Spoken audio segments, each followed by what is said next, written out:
Feria Internacional del Libro de Guadalajara, del 30 de noviembre al 8 de diciembre. India, invitado de honor. Hola amigos de ZigZag, soy Salvador Montes y ahorita estoy con el maestro Carlos, también licenciado en Derecho, presentándonos un libro de la Ley Federal del Trabajo, la cual pues él nos va a narrar de qué es lo que trata o qué es lo que nos quiere inculcar a nosotros los mexicanos. Bueno, primero que nada, muchas gracias por el espacio. Se trata, yo te diría, de un esfuerzo no individual, sino colectivo, por presentar una primera aproximación de lo que consideramos la reforma laboral más importante de todos los tiempos.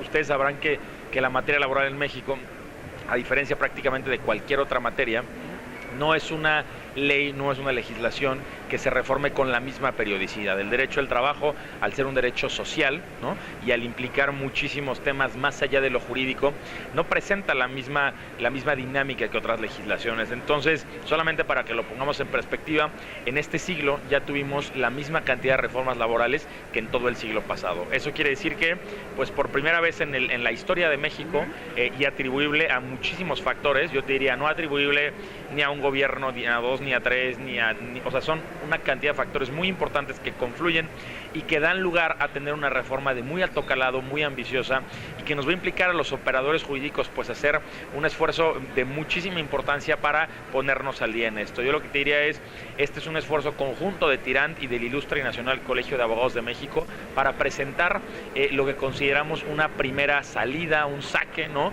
de cómo pensamos que debe leerse, de cómo pensamos que debe interpretarse la ley del trabajo, no solamente para los abogados, sino para las personas, para los ciudadanos mexicanos que quieren genuinamente conocer a qué tienen derecho y qué cambios implica y trae consigo la reforma laboral. Sí, de hecho, el punto que quería llegar es de que básicamente nos lo interpretas de tal forma que los mexicanos lo entendamos. Y más que nada me gustaría que hicieras hincapié en invitar a que lean la ley del trabajo, ya que conozcan sus derechos.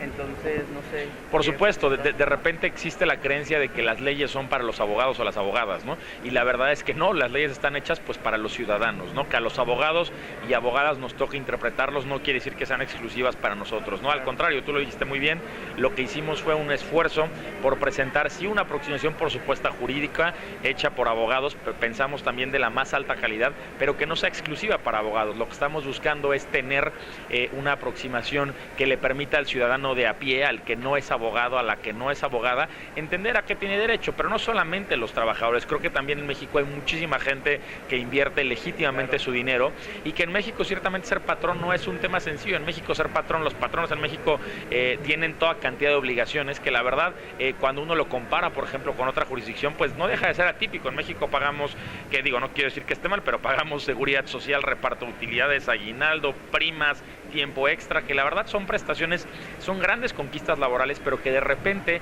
para el empresario, para la persona que está invirtiendo su dinero en México, pues de entrada no es tan fácil hacerlo. Entonces yo siempre he dicho que invertir en México, si bien tiene enormes beneficios, no es fácil de entrada, ¿no? Entonces es también una primera aproximación para que la persona que está empezando a poner un negocio sepa a qué se va a amarrar en México, ¿no? Porque a pesar de todo el contexto comercial que tenemos hoy en día, dándole la importancia a la materia laboral que tiene, no solamente en lo laboral, sino en el contexto comercial, con la ratificación del TEMEC y con muchísimas cosas, es también momento para que los emprendedores vean lo que implica invertir en México, que sepan que sí seguimos siendo un buen país para invertir, pero que no es gratis, ¿no? Y que ser patrón pues implica meterle lana, amarrarse ciertas obligaciones y cumplir con la ley. Entonces es una ley, yo te diría, para los ciudadanos, para los trabajadores, para los patrones, para quien quiera estar interesado en conocer cómo funciona el derecho laboral, que al final creo que a todos nos importa, o somos trabajadores, o somos patrones, o queremos poner un negocio. Entonces a todos nos viene bien conocer la ley laboral. Claro, entonces ¿tú cómo consideras? Aquí manejamos también el Tratado de Libre Comercio respecto a los trabajadores.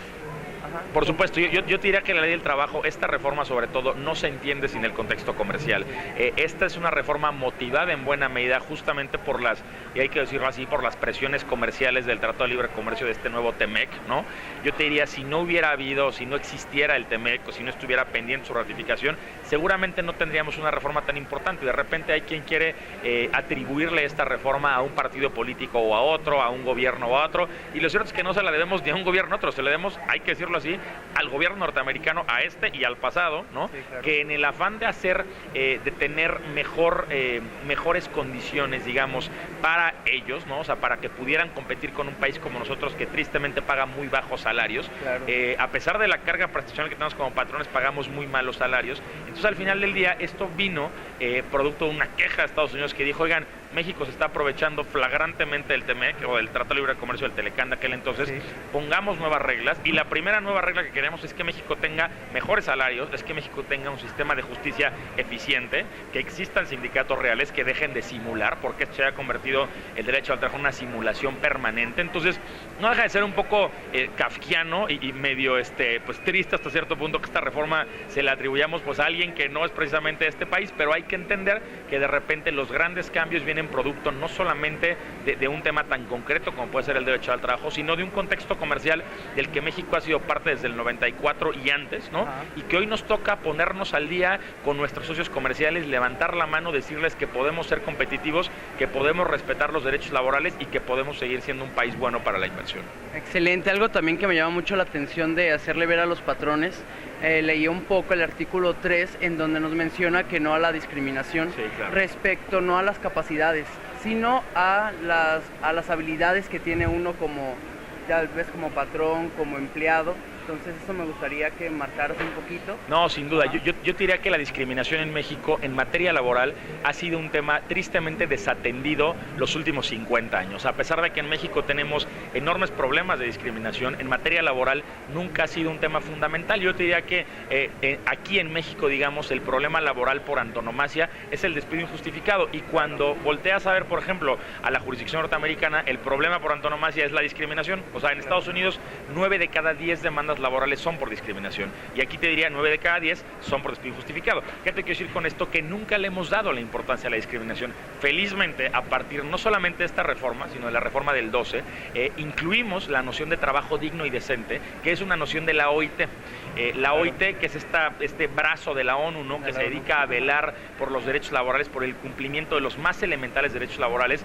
Fue hasta el 2012 que se nos ocurrió copiar esa noción, ponerla en la ley, y ahora yo te diría que con esta reforma la hemos reforzado. Hemos puesto artículos todavía mucho más claros. Ahora, por ejemplo, los patrones tienen la obligación en el centro de trabajo de contar con un protocolo de no discriminación, de no acoso laboral, sexual en el trabajo, ¿no? Claro. Cosas que la verdad pasan en el día a día, pero que no habíamos ido o no habíamos encontrado la voluntad legislativa para realizar los cambios. Hoy, como te decía, por la razón que sea, la hemos encontrado. Entonces, definitivamente, si de algo va esta reforma, yo te diría son en grandes puntos. Por una parte, un nuevo sistema de impartición de justicia con la judicialización de la materia. Por otra parte, nuevas reglas para los sindicatos, conciliación obligatoria en materia individual, constancia de representatividad, en fin, una serie de reglas claras para que los sindicatos también dejen de simular, que es una buena noticia, ¿no? Claro. Y otro gran tema, sin duda, sería la no discriminación en el trabajo. Con esta nueva obligación que está contenida con la noción de trabajo digno y decente del 2012, podemos ser, yo te diría, optimistas de que México tiene que ser un lugar libre de discriminación, no solamente el país como tal, sino las empresas que tienen operaciones en México. Claro. Bueno, pues para finalizar esta entrevista me gustaría algo que se te haya hecho muy relevante en cuestión de apoyo para los trabajadores y empleados, que al final de cuentas somos los que seguimos esos derechos o esas reglas para poder exigir lo que nos pertenece, más que nada nuestros derechos. Claro, mira, yo te diría primero que nada que este es un esfuerzo conjunto. Por una parte hay que agradecer mucho a Tirant Lo Blanche, por supuesto, claro, y al Ilustre y Nacional Colegio de Abogados de México, el colegio de profesionistas más antiguo del continente, y que siempre ha buscado precisamente elevar el nivel de la profesión, garantizar que el usuario de los servicios jurídicos, el que contrata a un abogado, pues tenga el mejor abogado posible. Eso es lo que hacemos los colegios de abogados, perfeccionar la profesión. Entonces, claro, esto es un esfuerzo conjunto, primero que nada. Además, con la pluma de autoridades auténticas de la materia, hemos tratado de hacer un esfuerzo por equilibrar la ley. No te podría decir que está cargada más a un sector que a otro. Tenemos gente del sector patronal, gente del sector obrero, gente del sector académico, gente del Poder Judicial, gente de las juntas de conciliación y arbitraje, buscando que la ley que esta ley comentada de tirante y de ilustre no sea la ley de una sola persona, que sea una ley con posturas diversas, que sea una ley que encuentre ciertas incluso contradicciones entre lo que lo dice un autor y lo que dice otro, porque el derecho es eso, el derecho deja enorme lugar a la interpretación y de repente nos hace falta entender qué es lo que piensa una autoridad en un sentido o en otro. Al final del día, como te decía, es una ley no solamente para trabajadores, no solamente para patrones, no solamente para personas, es para la persona que genuinamente quiera conocer sus derechos, cual sea que sea la circunstancia en la que se encuentre. Yo diría que el apoyo de los más de 20 autores que colaboraron con nosotros, todos además enormes autoridades en la materia, ha sido fundamental, dejando claro que te digo que es un esfuerzo que a lo mejor a mí me tocó coordinar, pero que sin el apoyo de los más de 20 autores y autoras no se hubiera entendido. No, pues muchísimas gracias y pues por atendernos.